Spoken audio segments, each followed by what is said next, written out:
Dios! Bueno, vamos a ver, ¿se acuerdan? El mes pasado hemos empezado un curso sobre la Eucaristía. ¿Vale? El curso tendrá 8 sesiones. Y la primera sesión fue la del mes pasado, que era una introducción. Y vimos cómo estaba la Eucaristía presente a lo largo de toda la historia de la salvación. A lo largo de toda la historia de la salvación, la Eucaristía está presente. Y vimos, como muy bien decía Lulú, que en el Antiguo Testamento la Eucaristía está presente, pero como figura.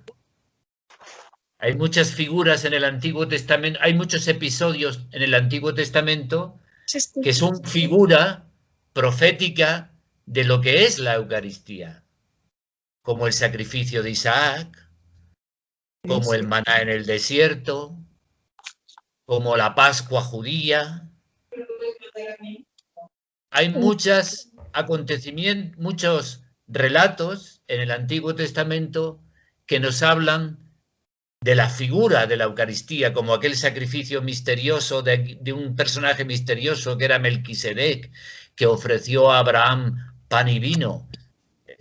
En fin, la Eucaristía está presente en el Antiguo Testamento como figura. Luego, cuando llega Jesús, la Eucaristía no está presente como figura, está presente como acontecimiento. Ya no es figura, es acontecimiento. Veíamos, les decía, cómo en los evangelios hay 2 relatos de la pasión, muerte y resurrección de Jesús. Hay 2 relatos. Uno es el relato teológico y otro es el relato, digamos, narrativo. Pero los 2 son el mismo relato. Uno se explica con el otro. El relato teológico es la institución de la Eucaristía. La Eucaristía es el relato teológico de lo que va a pasar al día siguiente. Es la explicación teológica de lo que pasa al día siguiente. ¿Qué es lo que pasa al día siguiente? Que es el relato de los acontecimientos históricos, ¿no? Y luego veíamos que después de la resurrección de Jesús y de su ascensión al cielo, la Eucaristía está presente en la Iglesia. No como en el Antiguo Testamento, como figura. No como con Jesús, que era acontecimiento, sino está presente como. Que alguien me lo diga. Como sacramento. Como sacramento. Esas son las 3 formas en que ha estado y está la Eucaristía a lo largo de la historia de la salvación. Primero como figura, con Jesús como acontecimiento y ahora con nosotros como sacramento. ¿Qué es lo que vamos a ver? ¿Vale? Y entonces ahora les voy a compartir la pantalla para que nos metamos en la presentación. ¿Ya apagamos micrófonos? Apaguen micrófonos, por favor. A ver un momentito.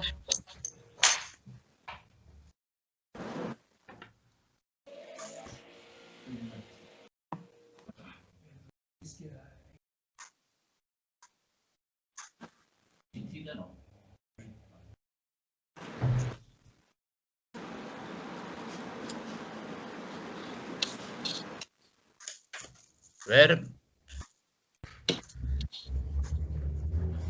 Apaguen micrófonos, pues, todos.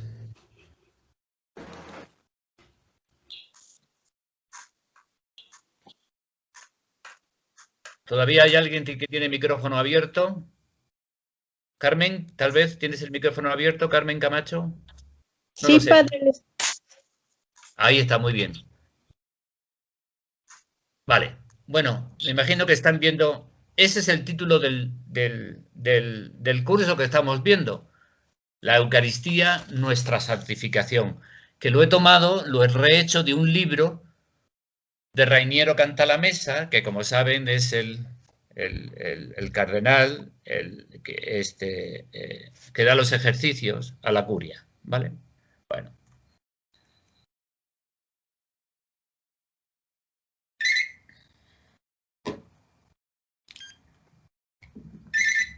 Perdón. Estoy en una reunión. Vale.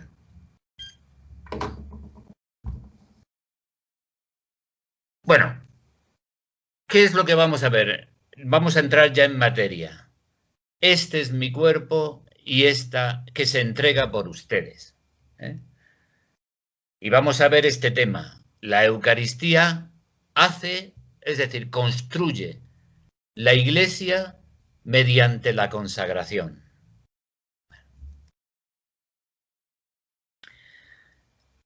En la meditación anterior, como hemos considerado la Eucaristía como en la historia de la salvación, que estaba como figura, como acontecimiento. Bueno, pues nos vamos a centrar en esto. ¿Cómo está la Eucaristía en la Iglesia? Pues la Eucaristía está en la Iglesia, como muy bien hemos dicho antes, como sacramento. La Eucaristía es sacramento. Y aquí es donde nos vamos a centrar a lo largo de todas nuestras reflexiones.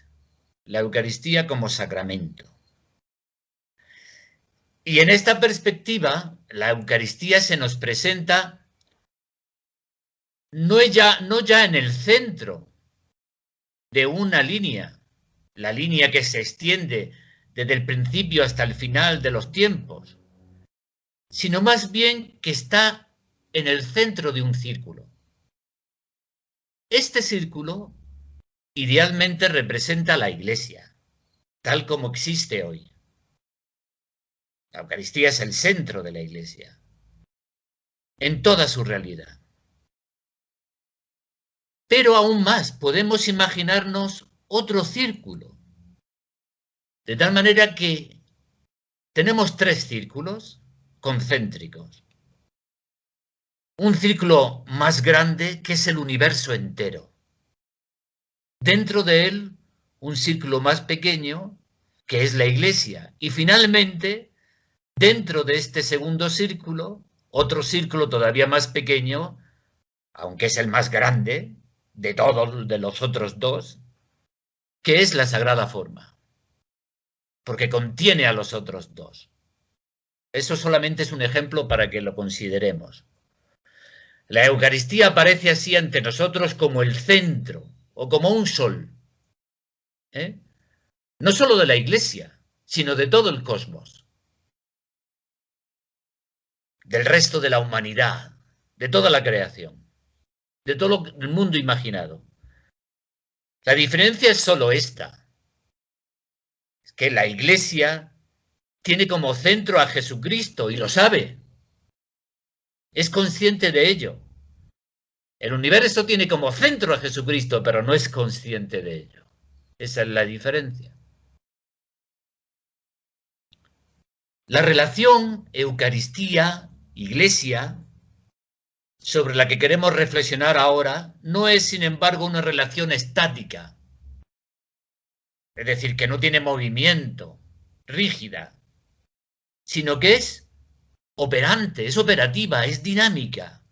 Hay movimiento en la relación que hay entre la Iglesia y la Eucaristía.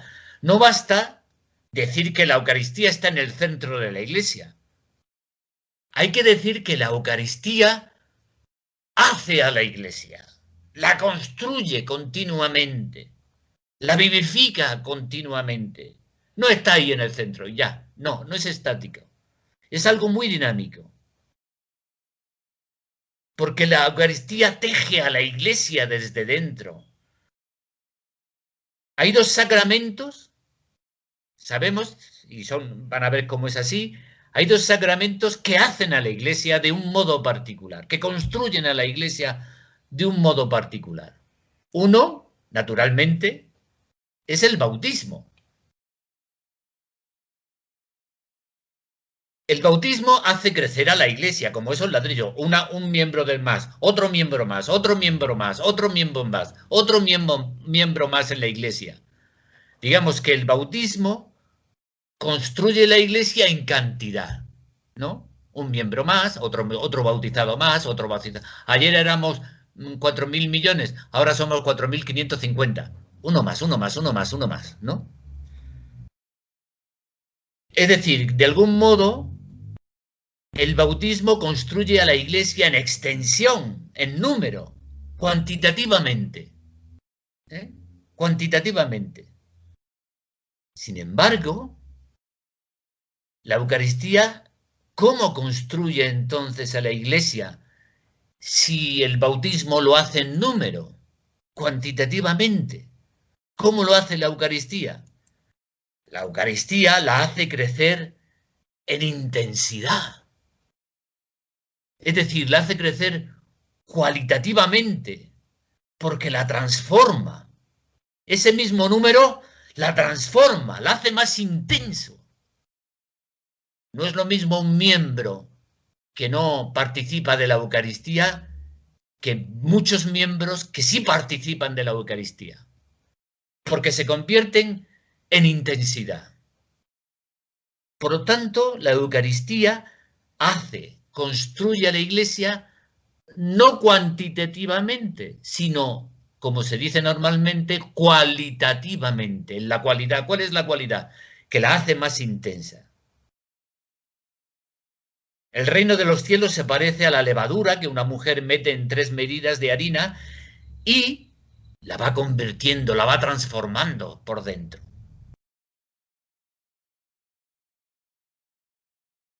Si la Iglesia es la levadura del mundo, la Eucaristía es la levadura de la Iglesia.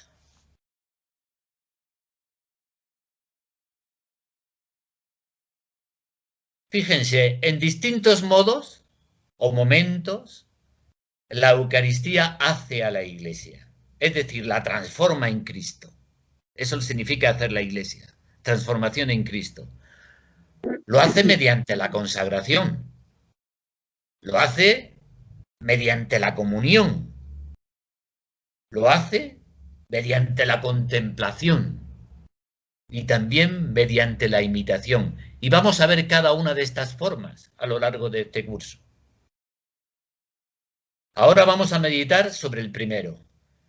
¿Cómo se transforma la Iglesia mediante la consagración? ¿Qué es lo que pasa ahí? ¿Cómo se hace la Iglesia mediante la consagración? ¿Cómo se construye? ¿Cómo se teje la Iglesia?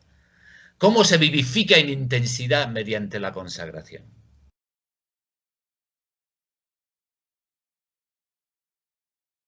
Y él partió el pan. Leemos en los Evangelios.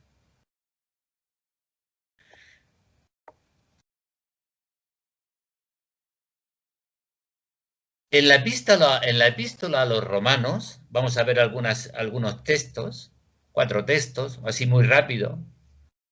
En la epístola a los Romanos, en esa cita, Romanos 12:1, Pablo dice: hermanos, les exhorto por la misericordia de Dios a que ofrezcan sus cuerpos como una víctima viva, santa, agradable a Dios. Ese será su culto espiritual, dice Pablo. Fíjense que estas palabras, que se ofrezcan sus cuerpos, está hablando a nosotros, como una víctima viva, nos recuerdan las palabras de Jesús en la última cena.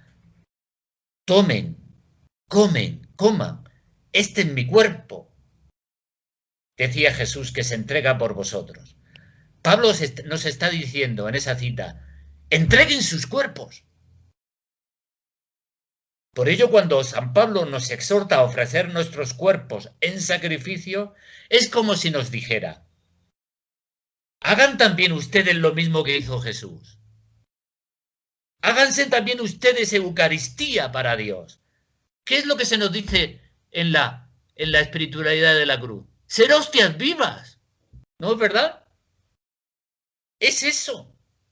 Ser hostias vivas es eso. Háganse Eucaristía. Ofrezcan sus cuerpos. Es como si Pablo nos continuara diciendo, él se ofreció a Dios como sacrificio de suave perfume. También ustedes, como sacrificio vivo y agradable a Dios. Háganlo. Pero no solo es el apóstol Pablo quien nos exhorta a obrar así, sino que es el mismo Jesús. Cuando Jesús, en ese episodio, por ejemplo, de Lucas, al instituir la Eucaristía, dijo: hagan esto en memoria mía. Háganlo, ustedes, háganlo. No solo quería decir, hagan exactamente los gestos que yo hago, repitan el rito realizado, sino que con aquellas palabras quería expresar también lo más importante: hagan la esencia de lo que yo he realizado. Ofrezcan su cuerpo en sacrificio, como han visto que yo he hecho. Nos dice en Juan: les he dado ejemplo para que también ustedes hagan como yo he hecho con ustedes. Como yo. O sea, ese cómo no es porque yo lo he hecho, sino de la misma forma como yo lo he hecho. Hay algo todavía más urgente y doloroso en aquel mandato de Jesús, y es que, ¿se acuerdan en la primera carta de los Corintios, en el capítulo 12, en que Pablo nos está hablando de que nosotros somos el cuerpo de Cristo, ¿no? Pablo decía que somos el cuerpo de Cristo. Nosotros somos su cuerpo. Nosotros somos los miembros de Cristo. Por ello, es como si Jesús nos dijera: permítanme ustedes ofrecer al Padre mi propio cuerpo, que son ustedes. No me impidan ofrecerme a mí mismo. No me lo impidan. Sean ustedes Eucaristía. Ustedes son mi cuerpo. Ese que yo ofrezco al Padre son ustedes. No pongan impedimentos. Yo no puedo ofrecerme totalmente al Padre hasta que no haya ni un solo miembro de mi cuerpo que se resista a ser ofrecido conmigo. Completen, pues, lo que le falta a mi ofrenda. Hagan plena mi alegría. Yo me quiero ofrecer al Padre, no me lo impidan. Ofrézcanse ustedes, que son mi cuerpo. Por tanto, al acercarnos a la Eucaristía como consagración, desde este punto de vista lo vemos ya con otros ojos. El momento de la consagración de la Eucaristía, porque ahora sabemos, como decía San Agustín, que sobre la mesa del Señor está el misterio, decía San Agustín, que son ustedes mismos. Sobre el altar está el misterio que son ustedes mismos.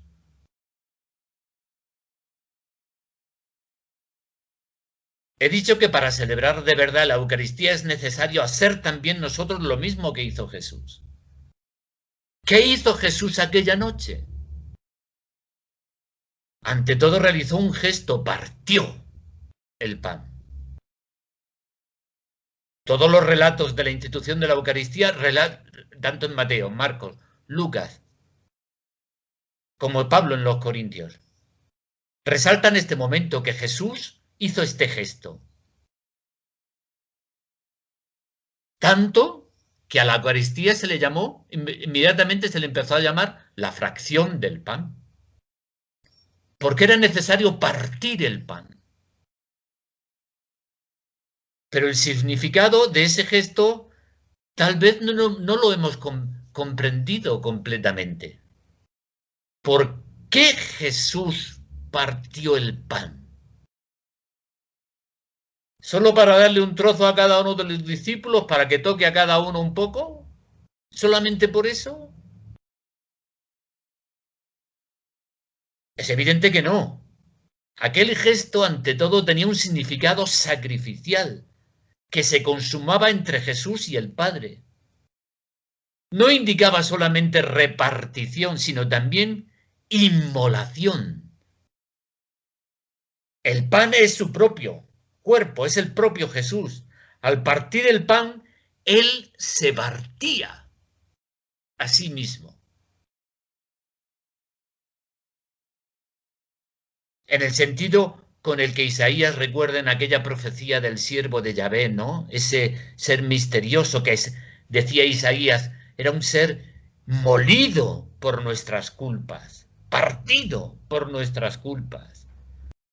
Una criatura humana que, sin embargo, es el mismo Hijo eterno de Dios, se parte a sí mismo ante Dios, es decir, obedece hasta la muerte para reafirmar los derechos violados, los derechos de Dios que habían sido violados por el pecado. Es imposible explicar con palabras la esencia del acto interior, ese de Jesús, a la hora de partir el pan. A nosotros nos parece un acto duro y cruel. ¿Cómo es posible que el Padre permita eso? ¿Cómo es posible? Pero es el acto del amor supremo, de ternura suprema, que nunca antes se había realizado y que nunca antes se podía haber realizado en la tierra. Cuando en la consagración yo sostengo entre las manos la frágil hostia y repito las palabras de Jesús, partió el pan. Me parece intuir algo de aquellos sentimientos de Jesús que se entregaba por entero a su Padre, venciendo toda resistencia. Jesús se entrega totalmente cumpliendo la voluntad total de su Padre. Lo que Jesús da a comer a sus discípulos es el pan de su obediencia total y de su amor y de su ternura total por su Padre. Porque, como decía el Antiguo Testamento, a ti no te agradaban los sacrificios y holocaustos. Sin embargo, aquí estoy yo para decir, Señor, aquí estoy para hacer tu voluntad. Y me parto. Y entonces comprendo que para hacer yo lo que hizo Jesús aquella noche, debo ante todo partirme a mí mismo. Hagan esto en memoria mía. Es decir, debo quitar de mi corazón todo tipo de resistencia ante Dios, toda rebelión hacia Él o hacia los hermanos, porque en la vivencia con nuestros hermanos se hace visible nuestra relación con Dios. Podemos decir, a veces pensamos, no, la relación con Dios es personal, pero tenemos que dar en cuenta que sí, es una relación personal que implica a terceras personas. Podemos decir, dime cómo es tu relación con las terceras personas y te diré cómo es tu relación con Dios. Ese es el tema que Jesús nos intenta continuamente meter en el corazón. Dime cómo es la relación con tus hermanos y entonces te diré cuál es tu relación conmigo. Por tanto, debo someter mi orgullo, doblegarme y decir sí. Me someto hasta el final, me parto, sí a todo aquello que Dios me pida. Debo repetir yo también aquellas palabras, como decía Conchita, esto es mi cuerpo, esta es mi sangre. Eso es lo que quería decir Concha. Hágase en mí tu voluntad.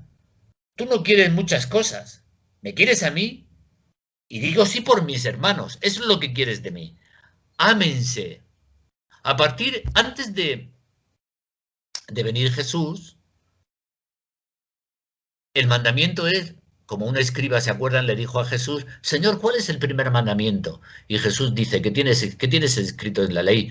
Amará a Dios sobre todas las cosas y al prójimo como a mí mismo. Vale, no están lejos, le dice Jesús. Pero en la última cena, Jesús dice, ámense. No ya al prójimo como a ti mismo. Eso no lo dice Jesús. Dice, ámense como yo les he amado, como yo he hecho. Ahora el motivo no es la ley, ni amarte como a ti mismo, ni hablar. Es amar como Jesús lo ha hecho. Esa es la ley ahora. Amar como Jesús lo ha hecho. De la misma forma que Jesús lo ha hecho. Ser Eucaristía, ser hostia viva como Jesús significa estar totalmente abandonado a la voluntad del Padre.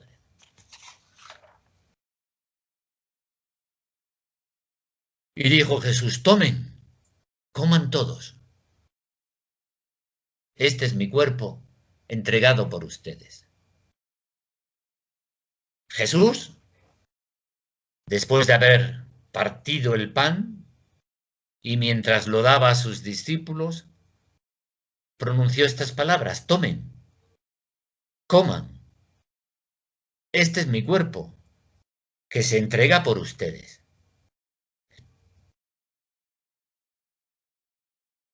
Fíjense,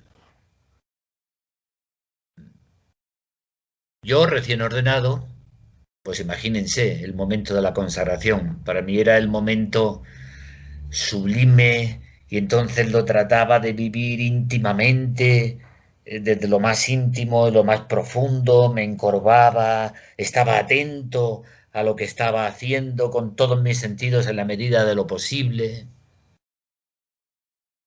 Me aislaba de todo en ese momento porque quería vivirlo con toda intensidad.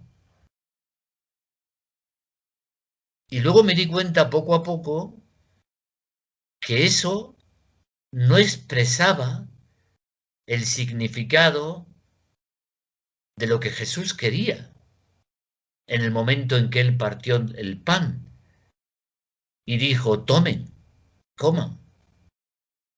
Eso no lo hizo Jesús. Jesús se lo dio a ellos mirándoles a ellos. Vista con vista, corazón con corazón. Aquel Jesús del cenáculo me estaba invitando a mí a hacerlo como él lo ha hecho, como él lo hacía. Porque ahora resulta y me daba cuenta que el Cristo es el Cristo total, el que tengo delante mía, enfrente del altar a toda la gente. Cristo es la cabeza, pero todos los demás somos el cuerpo. Inseparables para siempre. El Cristo que existe ahora es el Cristo total, Él y nosotros, juntos para siempre. Es el gran yo, la cabeza, y están el yo del cuerpo.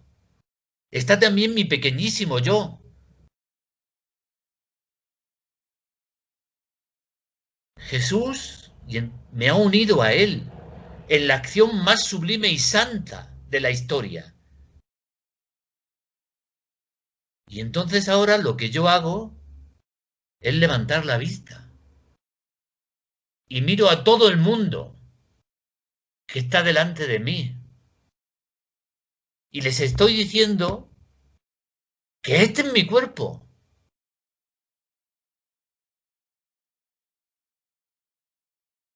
Miro a la gente que tengo delante.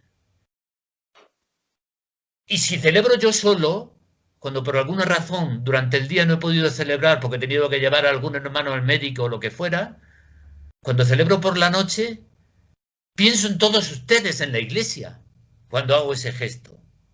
Tomen, coman. Esto es mi cuerpo.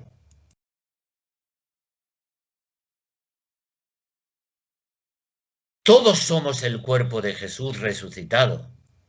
Somos su cuerpo místico. Él es nuestra cabeza.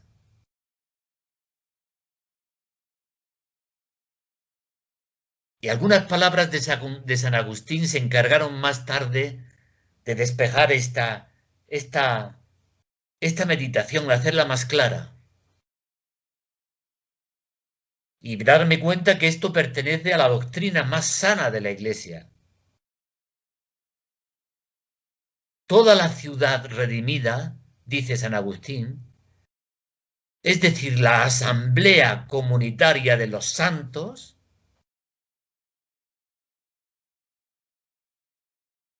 ofrece a Dios, toda la asamblea, ofrece a Dios un sacrificio universal por ministerio del gran sacerdote que es Jesús. Este se ofreció a sí mismo, Jesús, en su pasión por nosotros, a fin de que nosotros fuéramos el cuerpo de esa cabeza.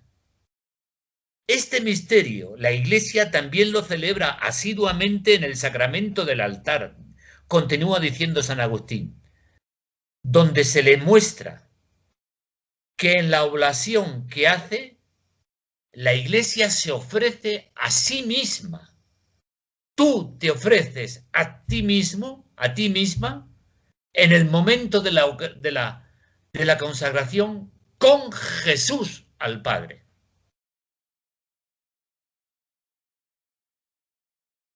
Así pues, en la consagración, Cristo, es decir, tú, que eres el cuerpo de Cristo, Cristo se ofrece, es decir, tú te ofreces al Padre a sí mismo, al Padre a ti misma. Tú te ofreces tu cuerpo al Padre, te ofreces a ti misma, a ti mismo al Padre. En la consagración, tú también, laico, eres sacerdote y víctima al mismo tiempo, porque eres el cuerpo de Cristo. Y esto forma parte de la tradición más sana de la Iglesia. Y San Agustín nos lo aclara, nos lo acaba de aclarar.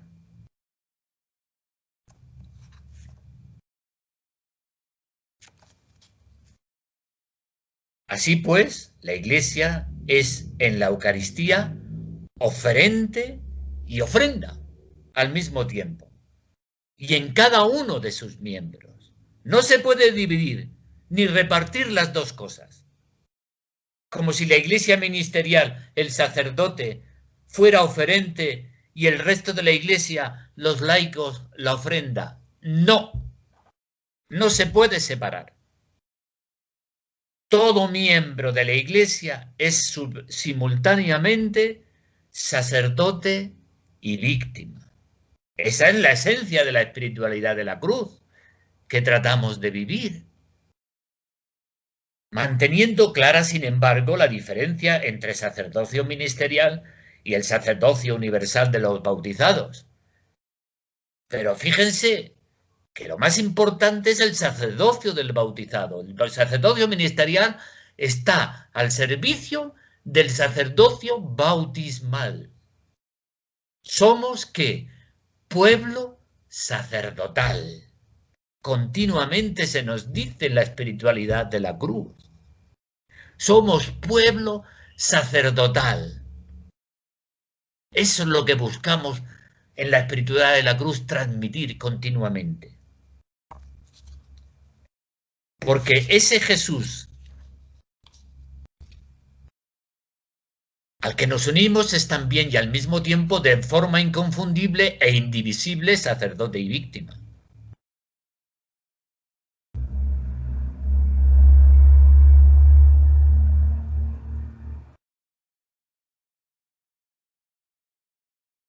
Por tanto, todo queda claro a partir de ahora. Todo es transparente y seguro. Hay dos cuerpos de Cristo. En el altar está el cuerpo real, el cuerpo nacido de María Virgen, resucitado y ascendido al cielo. Pero también está el cuerpo místico, que es la Iglesia.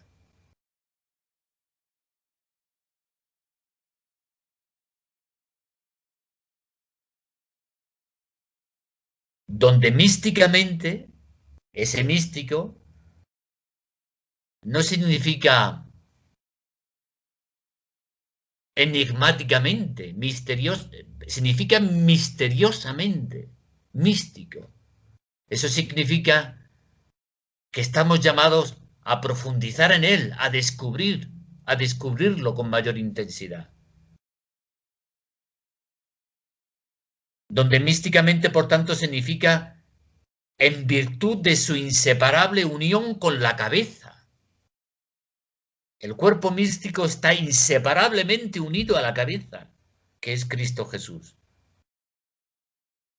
No hay ninguna confusión entre las dos presencias, entre la real y la mística. No hay ninguna confusión. Que son bien distintas, pero no hay división entre ellas. Nuestra ofrenda y la ofrenda de la Iglesia no sería nada sin la de Jesús, está claro. La ofrenda de la Iglesia no sería ni santa ni agradable a Dios, porque somos solo criaturas pecadoras, efectivamente, sin la ofrenda de Jesús. Pero la ofrenda de Jesús, sin la Iglesia, que es su cuerpo, no sería suficiente. No sería suficiente, entiéndanlo bien, en lo que se refiere a mi redención subjetiva. La redención objetiva fue suficiente en cuanto a la redención objetiva, naturalmente. A mi redención subjetiva para recibir la salvación yo. A eso me refiero. Tanto es verdad que la Iglesia puede decir con San Pablo: completo en mi carne lo que le falta a la pasión de Cristo Jesús. Eso es lo que quiere decir Pablo. Es decir, cómo yo me adhiero a esa redención y salvación objetiva que hizo Jesús con su entrega, siendo hostia viva con él. Por tanto, esa redención subjetiva, la mía, no se puede llevar a cabo en este sentido en el que estoy hablando si yo no me adhiero a Jesús.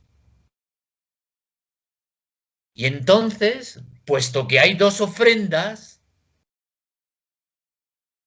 no hay ninguna confusión, como digo, entre ellas, ni hay división. Nuestra ofrenda y la ofrenda de la Iglesia no serían nada sin la de Jesús, pero la de Jesús tampoco. Jesús necesita la nuestra para ser completa en el sentido, insisto, que he hablado.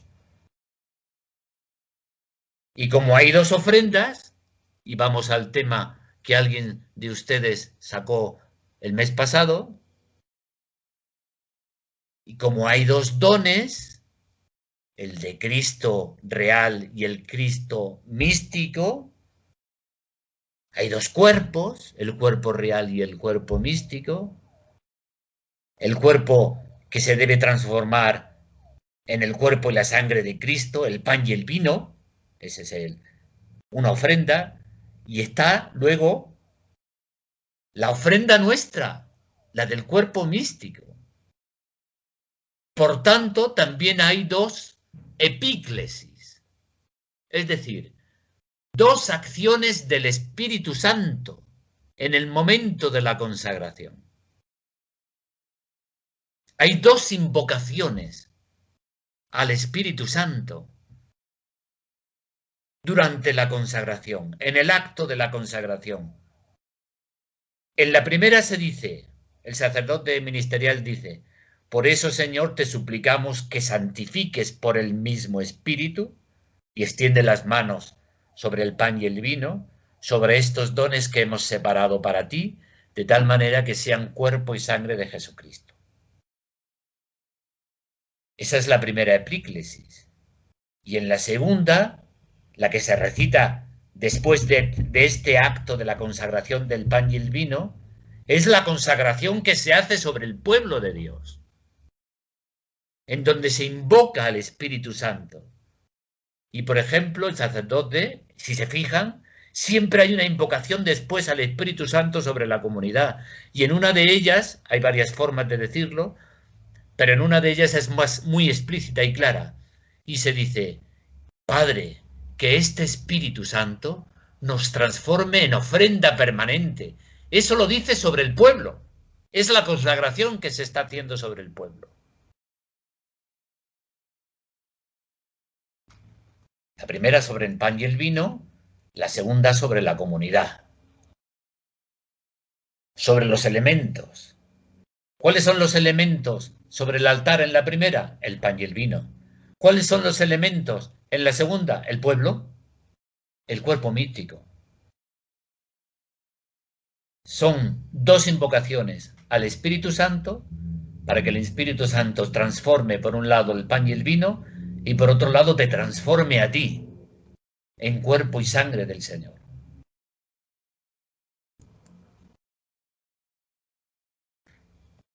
Ahora sabemos cómo la Eucaristía hace a la Iglesia. La Eucaristía hace a la Iglesia haciendo de la Iglesia una Eucaristía. Haciendo de la Iglesia una comunidad de hostias vivas. La Eucaristía no es solo genéricamente la fuente o la causa de la santidad de la Iglesia. Claro que sí, pero también es la forma, es decir, el modelo de cómo es la santidad de la Iglesia, de cómo es la santidad del cuerpo de Cristo. La santidad del cristiano debe realizarse según la forma, es decir, el cómo de la Eucaristía. Debe ser una santidad eucarística. Qué maravilloso regalo que nos ha dado Jesús a través de Concha y el Padre Félix, con esta espiritualidad de la cruz que es eminentemente eucarística. El cristiano no puede limitarse a celebrar la Eucaristía. El cristiano debe ser hostia viva. Eso es lo que tiene que ser el cristiano.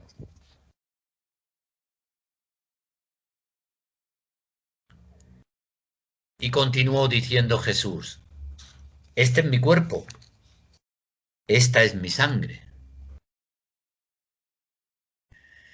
Y a partir de aquí, ahora podemos sacar las consecuencias prácticas de esta doctrina para nuestra vida, de todos los días.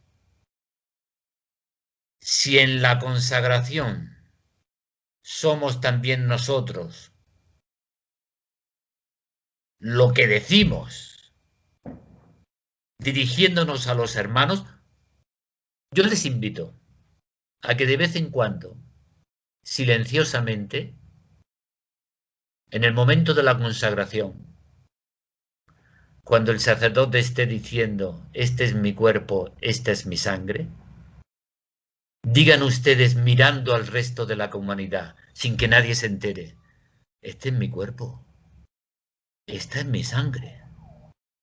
Mirando a la comunidad, al hermano que tiene al lado, al que le cae no tan bien, al que le cae gordísimo o gordísima. Este es mi cuerpo, esta es mi sangre. Háganlo también ustedes de vez en cuando. Métanse dentro del misterio.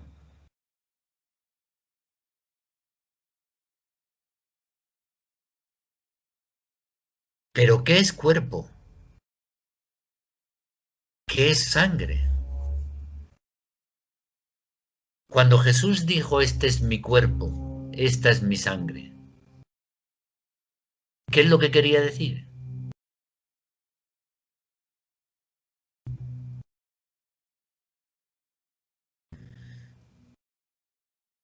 Porque tal vez cuando Jesús quería decir cuerpo, no significaba lo que significa para nosotros. Tenemos que darnos cuenta que Jesús es un judío con una mentalidad judía en un mundo judío. Y cuando quería decir sangre, a lo mejor no es lo que nosotros entendemos por sangre. Vamos a ver qué es cuando Jesús decía cuerpo, él qué estaba pensando. ¿Qué es lo que quería decir? Porque eso nos interesa muchísimo. Porque va a depender de cómo comprendamos nosotros la Eucaristía. ¿Eh? Por tanto, ¿qué significa eso? Fíjense, la palabra cuerpo no indica en la Biblia un componente o una parte del ser humano que unida a las otras dos componentes, como puede ser el alma y el espíritu, forman el ser humano completo. En la Biblia eso no significa cuerpo. Nosotros razonamos así y pensamos así, cuerpo y alma, y es una interpretación del ser humano muy buena. Pero eso no es dogma de fe, ¿eh? Eso proviene de la filosofía griega, que explica muy bien el ser humano. Pero los judíos, y por tanto Jesús, no lo entendía así. A nosotros nos lo explica muy bien. Entendemos las cosas corporales, entendemos las cosas del espíritu y establecemos ponemos un bisturí y decimos esto es cuerpo y a partir de aquí está el alma.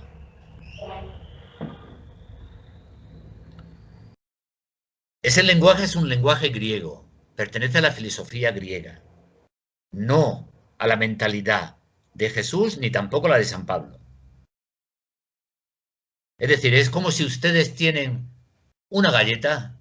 ¿De qué está hecha la galleta? Pues pues yo qué sé, me imagino, de huevo, de leche y azúcar, por ejemplo.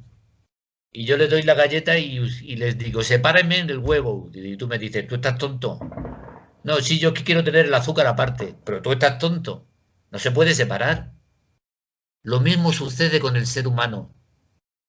Así lo entendían los judíos, no se puede separar. El ser humano es el ser humano. ¿Eh? No está el cuerpo por aquí, agarramos un bisturí y a partir de aquí es el alma. No. En la mentalidad de Jesús, el cuerpo no es una realidad opuesta al alma que en el momento de la muerte se separa del cuerpo y ahí te quedas cuerpo. No. El cuerpo no significa eso en la mentalidad de Jesús. Tampoco cuerpo, como muchas veces se nos ha enseñado, es la cárcel del alma, que lucha por sobrevivir y ser liberada cuando llegue al cielo. No. En Jesús, en el mundo judío, eso tampoco era cuerpo.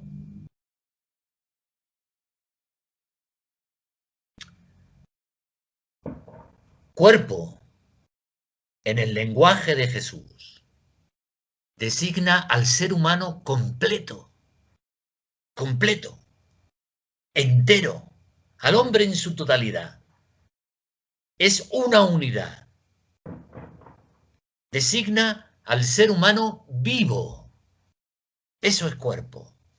Con todo lo que el ser humano es, ¿eh?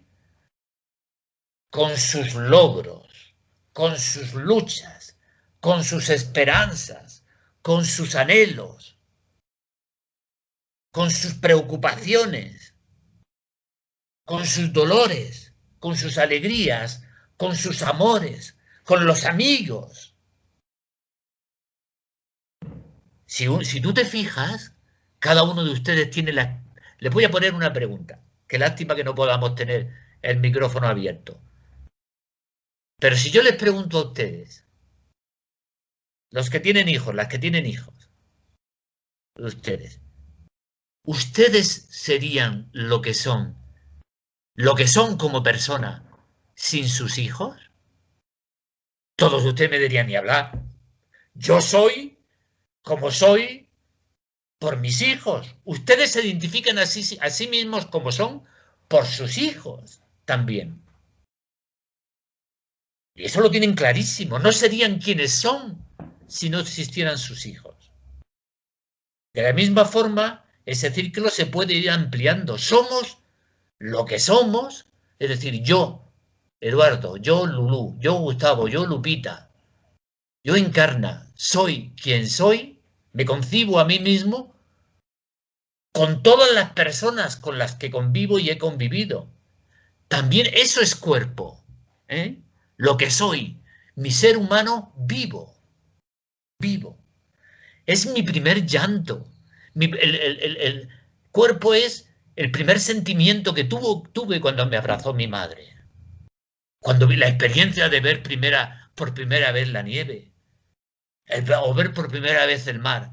Eso que está en mi ser, que me construye como persona, que forma parte de mí, eso es cuerpo. Todo eso es cuerpo. Mis llantos, cuando Jesús lloró sobre Jerusalén, eso es cuerpo. Las alegrías y las esperanzas de Jesús, eso es cuerpo. Por tanto, mis caídas, mis sufrimientos, mis proyectos, mis soledades, todo eso que forma y que soy yo, eso es cuerpo. Mis anhelos de serenidad, de paz, mi silencio, mi oración con Dios, eso es cuerpo. Todo lo que yo soy, mi ser completo.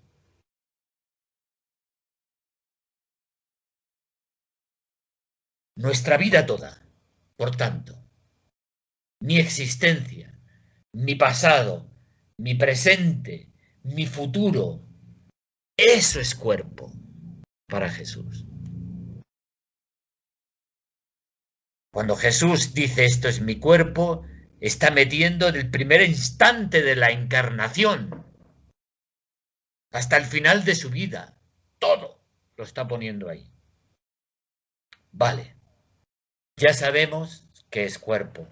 ¿Qué es lo que piensa Jesús cuando dice esto es mi cuerpo?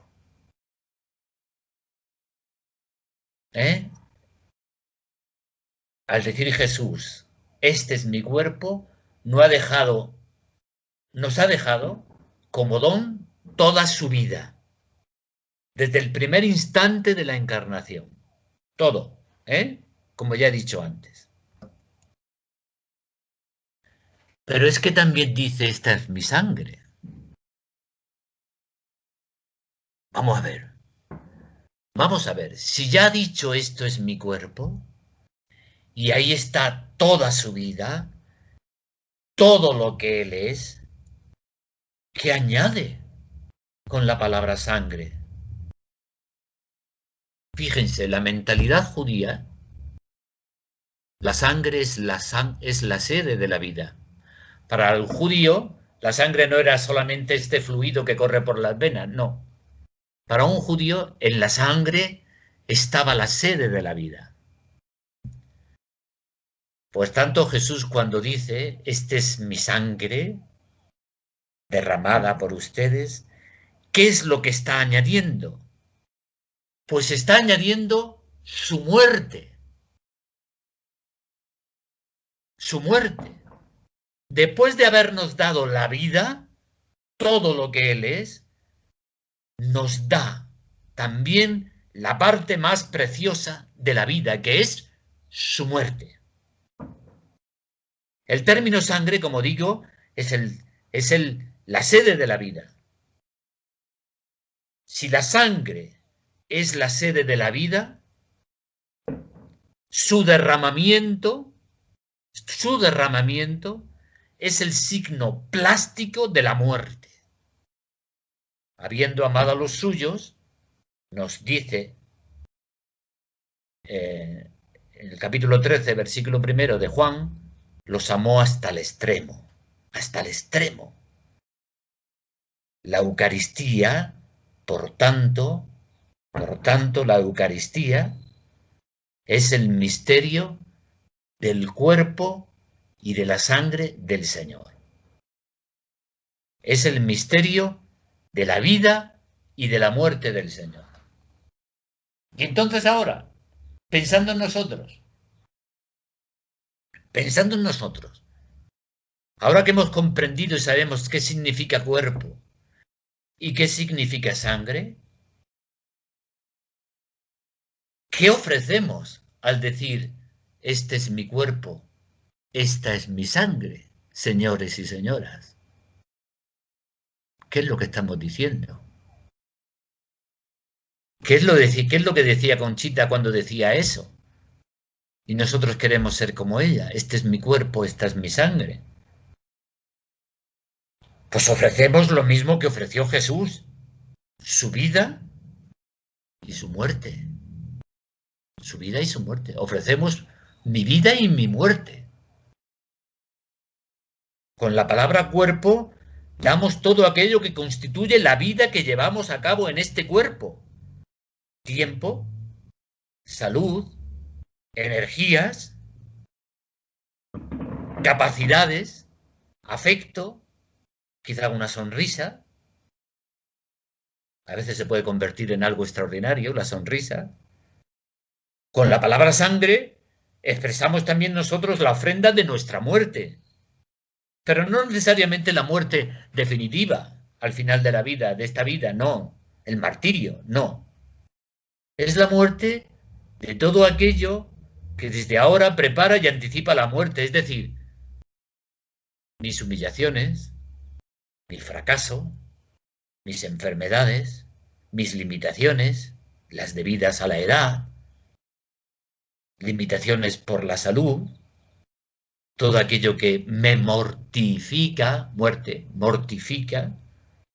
Cuando San Pablo nos exhorta por la misericordia de Dios, como hemos dicho antes, a ofrecer nuestros cuerpos, no se refería con la palabra cuerpo solo a nuestros sentidos y apetitos carnales, no, sino a nosotros mismos, a nuestra totalidad, alma y cuerpo, todo lo que yo soy.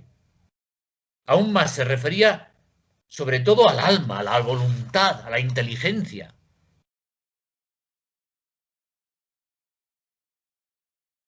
Él cuando dice, por ejemplo, dice, no se acomoden al mundo presente, antes bien, transformándose mediante la renovación, transfórmense mediante la renovación de su mente, de forma que puedan distinguir cuál es la voluntad de Dios, lo bueno, lo agradable, lo perfecto. Transformen su mente, su interior.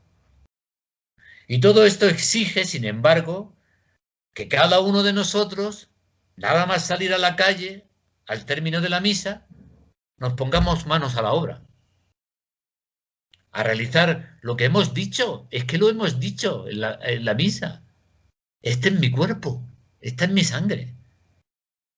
Cuando el sacerdote me da la comunión y yo digo amén, estoy abrazando, asociándome a eso. Amén no significa como, claro, ustedes no se dan cuenta, pero muchas veces el sacerdote dice, este es el cuerpo de Cristo, y mucha gente responde, así es, así es. ¡No! No estamos queriendo que ustedes digan, esto es verdad, esto es así, eso ya lo sabemos que es verdad. Estamos queriendo que el fiel responda, amén. Es que el sacerdote, que el fiel responda, que el laico diga, sí, está en mi cuerpo, está en mi sangre, claro que sí. Y yo comulgo, diciendo, este es mi cuerpo, esta es mi sangre. Cada palabra nuestra es eso.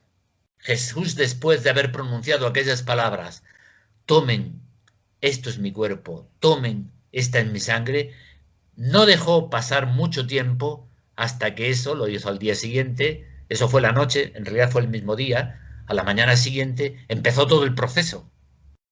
Desde la misma noche en Getsemaní, luego el juicio ante el Sanedrín, luego el juicio ante Pilato y patíbulo. Inmediatamente lo puso por obra. Es necesario, pues, que después de haber dicho a los hermanos en la misa, tomen, coman, nos dejemos comer, realmente. Y nos dejemos comer sobre todo por quien no lo hace con toda la delicadeza y la cortesía que esperaríamos. Jesús decía, si aman ustedes solo a aquellos que les aman, si saludan solo a aquellos que les saludan, si invitan solo a aquellos que les invitan, pues ¿qué mérito tienen ustedes? Así lo hacen todos. San Ignacio de Antioquía, fíjense que fue triturado por las fieras en Roma, cuando se dirigía a Roma a punto de consumir su martirio, escribía en el barco lo siguiente. Dice, trigo soy de Dios, y por los dientes de las fieras he de ser molido, a fin de ser presentado como limpio pan de Cristo.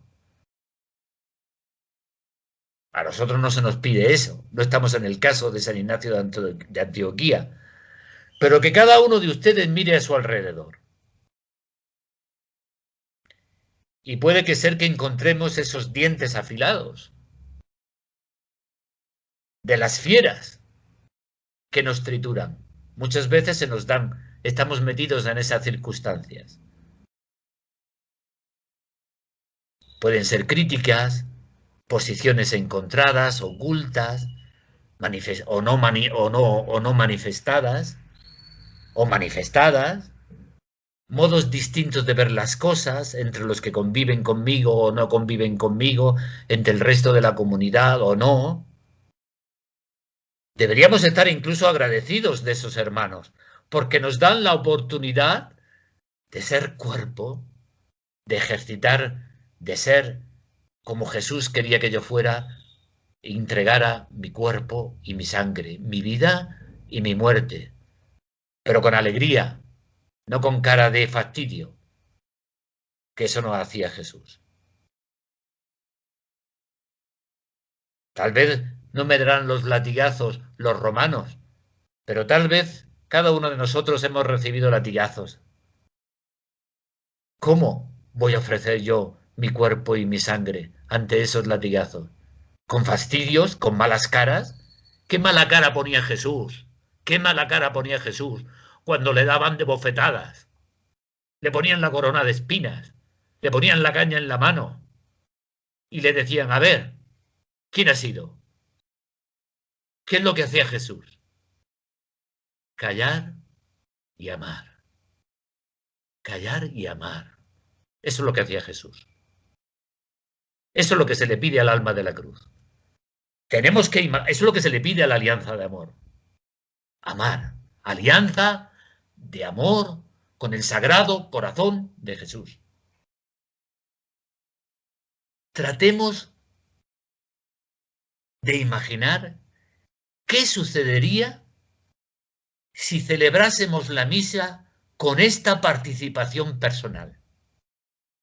Si dijéramos realmente todos en el momento de la consagración, unos en voz alta, otros en silencio, cada uno según su ministerio, tomen, coman, este es mi cuerpo, tomen, beban, esta es mi sangre. Imaginemos una madre de familia que celebra así la misa y después se va a su casa. Un padre de familia que celebra así la misa y luego va con su esposa o no a su casa.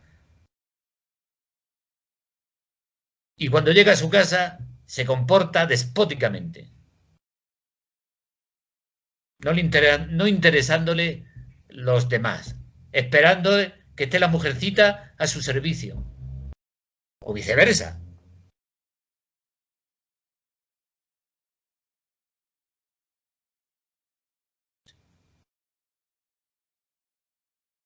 Imaginemos, sin embargo, que será en multitud para todos los miembros de la familia. Eso sí que es una vida literalmente desmigajada.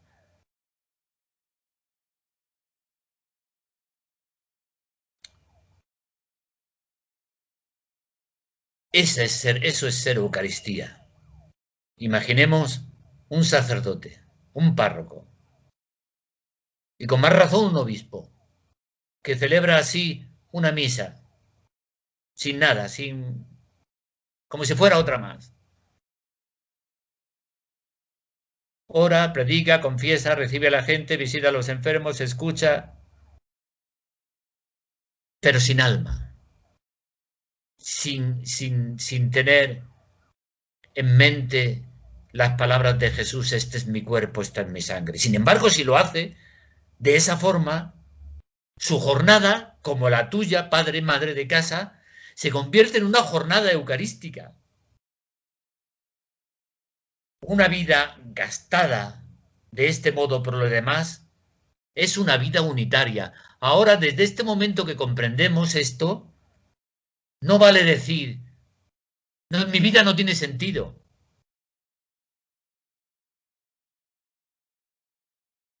Perdón.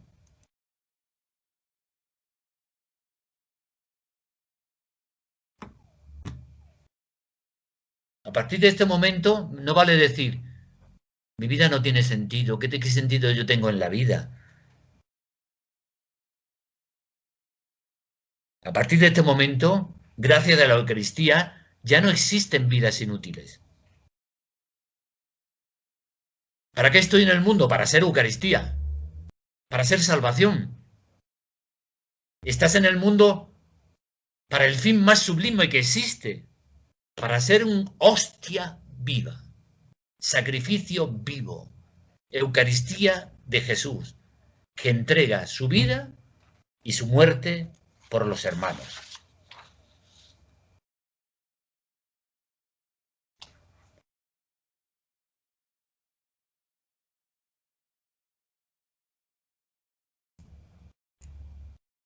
Bueno, pueden poner los micrófonos si quieren, por si alguien tiene alguna pregunta.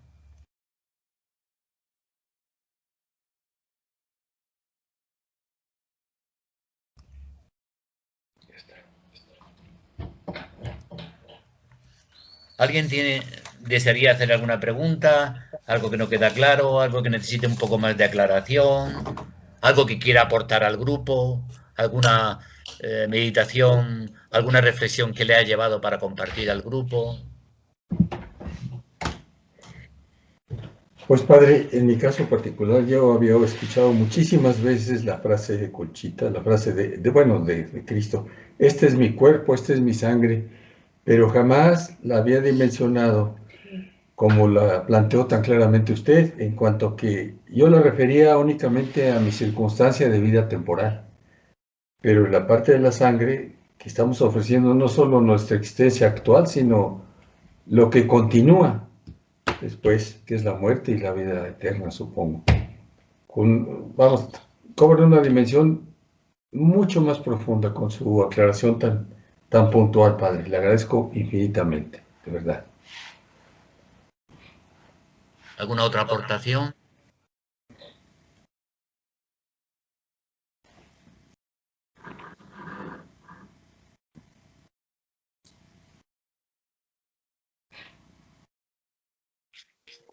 Pregunta, padre. Bueno, nada más para aclarar, a la hora de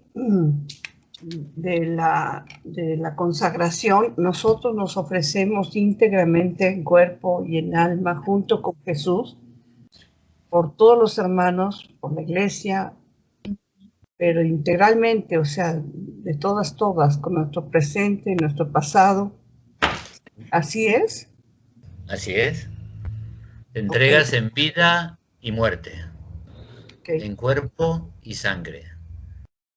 Entendiendo muerte también, como decía Gustavo, pero entendiendo muerte también como tus muertes diarias. Es que es un fastidio atender a esta hermana mía o este hermano mío me está pidiendo que le ayude. Eso es muerte. Eso es muerte. ¿Eh? Es que me cuesta trabajo realizar esto. Me piden en el grupo que haga esto. Esto es muerte. ¿Eh? Tomar un helado, eso es vida. Claro que sí que podemos ofrecer tomarme un helado, un buen helado y una buena tarta. Claro que sí. Claro que sí. Eso también es sacrificio. ¿Eh? Sacrificio es hacer sagrado. Eso significa sacrificar. ¿Qué significa pacificar? ¿Qué significa pacificar? A ver, estoy haciendo la pregunta. ¿Pacificar qué significa? Dar paz. ¿Qué significa etimológicamente la palabra? Pacificar. Paci es paz, ¿no? Y ficar es fácil. O sea, pacificar, hacer la paz. Hacer la paz, ¿vale? Santificar. ¿Qué significa? Hacer santo. Mortificar. ¿Qué significa? Hacer muerte. Hacer la muerte. Estoy mortificando a alguien, estoy haciéndole a la muerte a alguien, ¿vale? Esa es la palabra, santificar, mortificar, pacificar. Sacrificar. Sagrado. No, ¿qué significa? Hacer sagrado. Hacer sagrado. Luego sacrificio es todo. Claro. Todo que se puede hacer es sagrado, todo. ¿Vale? Sacrificio es hacer sagrado. Lo hace sagrado Dios todo aquello que le doy. Dios hace sagrado lo que te doy. Por tanto, ¿qué es lo que ofrecemos en la consagración? Mi vida y mi muerte. Mi cuerpo y mi sangre. Todo lo que soy yo. Mi vida, con todo lo que soy yo, y mi muerte, con todo lo que es mi muerte, con todos los momentos de muerte de mi vida a lo largo del día, con todos los momentos de muerte que estoy padeciendo, estos momentos que les decía anticipan de algún modo la muerte, mi estado de salud, que ya no es el que era, los dolores que tengo que no puedo mitigar porque no hay medicina que me los mitigue. Eso es muerte. Eso también es ofrecimiento. Pero también es ofrecimiento mi vida, mi ilusión, mis alegrías, mis esperanzas, todo eso, mi cuerpo y sangre. Padre, una pregunta. Sí. Padre, soy Lourdes otra vez. Lourdes. ¿En dónde entra el discernimiento a cuando uno sabe que no puede hacer algo, no debe, por cuestiones de limitación humana? Entonces ahí, ¿qué procede? Si no puede, no puede, por limitación humana. Claro. Yo tengo les voy a compartir mi secreto que a mí me funciona para saber cuál es la voluntad de Dios. Y además no me engaño. No me engaño. Lo sé perfectamente. Siempre lo sé perfectamente. ¿Y saben cuál es el secreto? El secreto es, en cualquier cosa que tengas que hacer discernimiento, lo que sea, ¿cuál es la respuesta que te curva sobre ti mismo? ¿Cuál es la respuesta que te curva sobre ti mismo? Es decir, ¿cuál es la actuación que hace que tú te voltees sobre ti misma o sobre ti mismo? Que te busques a ti misma, que te busques a ti mismo. Eso no es voluntad de Dios. Porque eso te empequeñece como ser humano. Y Dios lo que quiere de ti es plenitud. Y todos sabemos, todos, si somos sinceros, abiertos en canal, qué es lo que nos curva sobre nosotros mismos. Todos. Siempre lo sabemos. ¿Mm? Gracias. Esa Padre. es. A mí me funciona y sé perfectamente. Otra cosa es que lo haga. Pero sé perfectamente cuando estoy haciendo la voluntad de Dios y cuando no lo estoy haciendo. Porque me parece que ya se los dije una vez. Les puse este ejemplo. Es un ejemplo muy gráfico y es un ejemplo, nada más que es un ejemplo, pero es muy gráfico. Imagínense ustedes que yo soy un sacerdote estupendo, que es mucho imaginar, que soy maravilloso y que tengo una capacidad de atracción de jóvenes maravillosa, y ya les dije una vez, creo, que convoco a todos los jóvenes de la República aquí en Puebla y resulta que vienen todos los obispos también, y resulta pues que por mi acción o por lo que sea, mi predicación o por las dinámicas que yo realizo, resulta que hay muchos convertidos, 300 jóvenes quieren ser sacerdotes, 400 quieren ser monjas, todo eso. Y llego a casa por la noche y digo, qué bien me ha salido. Eso no era voluntad de Dios. ¿Por qué? Porque me estoy curvando sobre mí. Y estoy dándole la vuelta a mí y estoy diciendo, qué bueno soy. Otra cosa es que Dios escriba recto en mis renglones torcidos. Pero en mi relación con Dios ha sido un renglón totalmente torcido. ¿Me he explicado? Sí, muchas gracias, padre. Pues eso.